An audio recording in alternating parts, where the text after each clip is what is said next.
Bota um escafandro. Sua boca. Pega um escafandro, Mário. Exatamente. Vai ter uns obstáculos aí. Nós temos recado. Nada com obstáculo. Tem alguns aqui.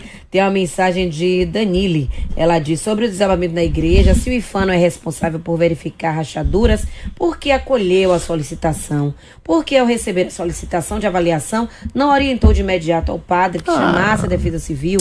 Só fez isso depois que o acidente aconteceu? É o que questiona. Aqui também Martins complementa dizendo o seguinte: Cláudio Tinoco, então, teve a oportunidade de fazer algo pelo centro histórico quando comandou a pasta, mas a grande ação é propor a mudança do nome da rua. Por essas e outras reflexões que eu sou ouvinte fiel da Rádio Metrópole. E tem outro ouvinte aqui também participando, mas mandou umas fotos aqui de... Repórter Metrópole! Repórter Metrópole informa. Fala, Júlia! Olá, boa tarde a todos que estão nos acompanhando aqui no Jornal da Cidade. Boa tarde a todos na bancada. Nós estamos agora aqui na Boa Viagem para falar de dois assuntos. O primeiro é sobre a Igreja da Boa Viagem. Ela já foi tratada aqui na Metrópole em uma matéria de Daniele.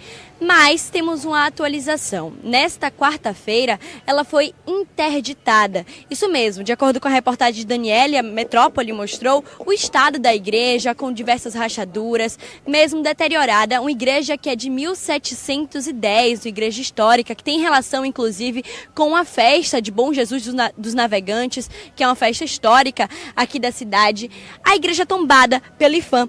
Patrimônio histórico e artístico nacional, mas mesmo assim se encontra num estado bem degradado. Inclusive já teve que parar de ter missas por um momento. Ela já há 7 anos fez um pedido de reforma, um pedido que foi aceito pelo IFAM. No entanto, a reforma mesmo ainda não chegou. A gente tem um trecho da reportagem de Daniele no Ponto, falando um pouquinho sobre o estado da igreja. Vocês podem ver as imagens. Há cerca de 3 anos, um pedaço da estrutura, uma sanca, começou a cair. O local foi isolado, as missas ministradas em outro lugar, num centro comunitário, mas depois disso, nada foi para frente. De acordo com informações apuradas pelo repórter Metrópole, um pedido já foi feito, protocolado e aceito para uma reforma aqui. Isso tem mais de 7 anos e até hoje a ordem de serviço não saiu. Pois é, a gente falou com o Sóstenes Macedo da Codesal agora há pouco sobre essa interdição na igreja, desde que a igreja de São Francisco teve infelizmente aquele acidente em que parte do seu teto caiu, deixando inclusive uma pessoa morta, Júlia. Esse assunto tem vindo à tona e a Codesal e o IFAM estão em vários pontos históricos de Salvador fazendo vistorias. A Igreja da Boa Viagem não foi a única a ser vistoriada e Sóstenes explica isso nesse áudio. As equipes da Codesal continuam nas ruas da cidade fazendo as vistorias devidas. Algumas dessas, inclusive, em conjunto com os técnicos do IFAM. Na igreja de São Francisco, no mesmo ato do episódio do desabamento do forro da nave central, nós imediatamente notificamos e fizemos a interdição em conjunto com os técnicos da SEDUR. De igual modo acontece com a Igreja da Boa Viagem. Essa que de há muito já passa por um processo de deteriorização, qual nós já havíamos feito as notificações e atualizamos nessa última semana. O projeto Casarões da Defesa Civil de Salvador conta com cerca de 3.000 edificações catalogadas. Dessas 3.000 edificações, cerca de 2.000, 2/3 dessas tombadas pelo IFAM, outras tombadas pelo IPAC, e é claro que as nossas vistorias e acompanhamentos vão ser mantidas de toda a forma possível para garantir que as vidas sejam preservadas, assim como o nosso patrimônio artístico, a nossa história de Salvador também seja preservada. Apresento aqui a vocês também de que, ao observar qualquer situação de risco, as pessoas, os detentores dessas edificações, moradores ou proprietários, devem imediatamente ligar para o 199, a fim de que uma de nossas equipes possa realizar a vistoria, garantindo que nenhum risco seja apresentado para esses moradores, os transeuntes, enfim, aqueles que convivem nas proximidades dessas edificações. Um grande abraço e que Deus nos abençoe. Só pois Deus. Esse foi o áudio Júlia, de tá ouvindo aí? Macedo da... Tá ouvindo aí, Júlia? Estou ouvindo, sim. Aí eu acho que Você aproveite que está aí no pé da igreja, que tá falando aqui é Mário, viu? Você talvez não conheça a minha voz. E faça uma oração para Deus ajudar, conforme pediu aí o superintendente da Defesa Civil. Porque se Deus não ajudar, minha filha, ó nega, nós vamos pro inferno. Porque essa história, todo mundo tira o braço da seringa, todo mundo tira. E no final ainda entra uma oração para Deus. Porra, deixa Deus em paz. Diga, Júlia, continue, menina. Não, foi uma boa intervenção. Mas, de fato, a igreja precisa das reformas. É uma igreja histórica, 1710, uma igreja que faz parte da festa que acontece no dia 1º de janeiro, de Bom Jesus dos Navegantes, uma festa que, infelizmente, com o tempo acaba perdendo essa força popular, mas que ainda resiste aí há muitos anos, continua existindo aqui em Salvador. E, de acordo com o que foi falado pela própria paróquia, os eventos agora vão acontecer em um salão, o Salão Hugo Rissoni. Isso porque a igreja, infelizmente, não tem condições de receber as pessoas. Daniela, em sua reportagem, falou que aqui não pode mais ocorrer casamentos, por exemplo, por conta do estado de conservação, na verdade, do péssimo estado de conservação da igreja, que é histórica. Infelizmente, esse não é o único lugar de Salvador que é tombado pelo IPHAN, mas que se encontra assim. Essa semana estivemos lá no Solar Boa Vista, que passa por uma situação muito similar de descaso. Esses são apenas uns casos e nós da Metrópole continuaremos essa semana falando sobre esse assunto, batendo nessa tecla para que vocês sempre estejam informados e que a gente não deixe passar despercebido essas situações de descasos com patrimônios que são nossos. Devolvo para vocês da bancada, daqui a pouco a gente volta com mais informação. Júlia Lordelo para o Jornal da Cidade. Valeu, Júlia, obrigado. Falar nisso, ela falou aí, e tem uma matéria dela sobre exatamente o Solar Boa Vista. E aí, Jefferson? Repórter Metrópole informa.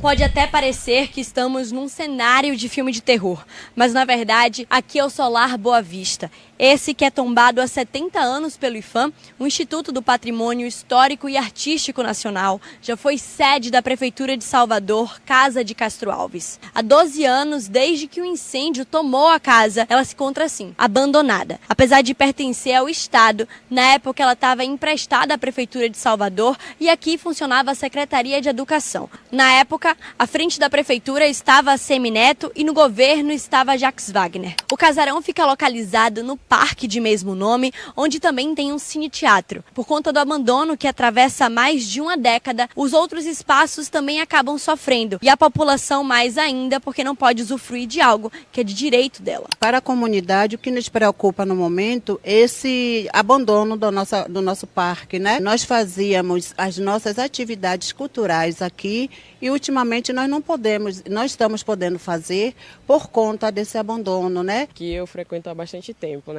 E antes tinham até apresentações aqui nesse teatro. Acabou ficando esse abandono, não tem mais essa questão de higienização. Então a gente vê que está realmente precário, né? Olha, o abandono desse espaço já tem uma faixa de uns 15 anos. Então a gente teve uma mudança no espaço, tiraram os quiosques que tinham aqui, tiraram os espelhos d'água que tinham ali também. O teatro aqui se mantém numa resistência ainda de uma atividades culturais. Falta o poder público fazer a parte dele, cuidar desse espaço, porque isso aí exige investimento. Em 2023, após um pedido da própria Metrópole, a Codesal, a Defesa Civil de Salvador, veio fazer uma vistoria no casarão. De acordo com eles, havia chance ainda de desabamento e o telhado, por exemplo, já estava na sua totalidade destruído. Nada foi resolvido, nenhuma iniciativa saiu do papel. E nós, da Metrópole, continuaremos acompanhando esse assunto. Júlia Lordelo, para a Rádio Metrópole.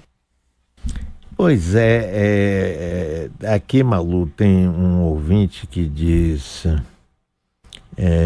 cadê os estudantes e Universidade de Arquitetura e Urbanismo para se unirem para essa restauração, pelo menos se pronunciar, não é protestar. O que você acha disso? Dizer coisas, né? É isso, o ouvinte que ligou mais cedo falando que tem que lutar para salvar a universidade. A universidade anda, vamos combinar, muito enfraquecida como, né, instância que opina, que fala, que se movimenta.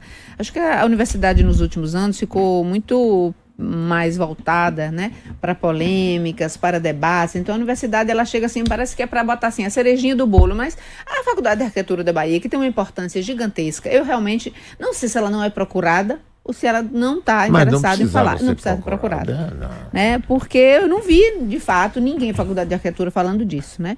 Então, assim, deve ter os segmentos, eu não conheço a estrutura da faculdade, mas imagino que tem um departamento que trabalha com o universo de restaurações, de patrimônio histórico, né? E seria bom a gente ouvir, né, pareceres de quem não está envolvido politicamente no carro. Agora, por exemplo, uma pessoa me manda aqui, que eu falei no ar aqui, né, que era ligada a alguma coisa do turismo, faz, não, Malu, você está enganada. Não é ao turismo, é ligado ao Ministério da Cidadania, é uma autarquia. Gente, nem saber direito a quem o IFAM é ligado, a essa altura eu já estou com dúvida. Porque essa pessoa me ligou aqui, uma pessoa que aparentemente... Mas Camille disse que é o Ministério da Cultura. Mas tem a mesma página aqui, eu tô com uma página aqui aberta, essa daqui que me mandaram agora, que tá aqui, é uma autarquia federal vinculada ao Ministério da Cidadania, que responde pela preservação do patrimônio cultural brasileiro. Tá aqui numa página do IFAM. Cidadania, isso é estranho. Uma autarquia ligada ao Ministério da Cidadania. Então, nem direito a gente sabe o que é. Então, a universidade, acho que tem esse papel de contextualizar as coisas. Já que não tem cargo, já que a gente imagina que todas essas pessoas têm cargo de confiança, do ministro a quem está na frente. Então, é quase que natural a gente imaginar que cada um vai tirar da sua sardinha. Quando agora, né, o Sóstenes Dias, Sóstenes que está dando entrevista, né? Quando o Sóstenes diz o seguinte, faz, olha, não, qualquer sinal de, né, precariedade no imóvel, a entidade que cuida, no caso a Igreja Católica, tem que nos avisar. A gente tem Júlia lá mostrando a igreja caindo aos pedaços da Boa Viagem, e uma pessoa que ligou antes, para falar com você naquele telefonema antes, né, o áudio não estava muito bom, dizendo isso, que há 7 anos eles comunicaram a necessidade de uma reforma, e até hoje... por não terem condições de arcar com essa reforma, né? E se tem que avisados estão há 7 anos, celebrando missa no centro comunitário. Então, gente, avisa como? O aviso vale alguma coisa ou não vale? Então, a gente não sabe nada. Assim, eu imagino que, de fato, tem alguma coisa do IFAM com cidadania, porque não inventaram na página do IFAM aqui, não dizendo que é só ligado. De repente... Pode estar desatualizado, não, Malu? Será? Porque eu tô vendo aqui que a última notícia publicada nesse site do IFAM foi em 2020. E eu tô no site do governo, www.gov.br, do IFAM, e a última atualização foi em 2021. Não sei também. Então, mas vá no site do IFAM mesmo. No IFAM tá. Então vá dizendo... no organograma do Ministério da Cultura. Esse Vá no Ministério da Cultura e ver quais são os órgãos. Portal. Agora tem uma foto interessante aí, Malu falou sobre isso. Bota aí, Jefferson.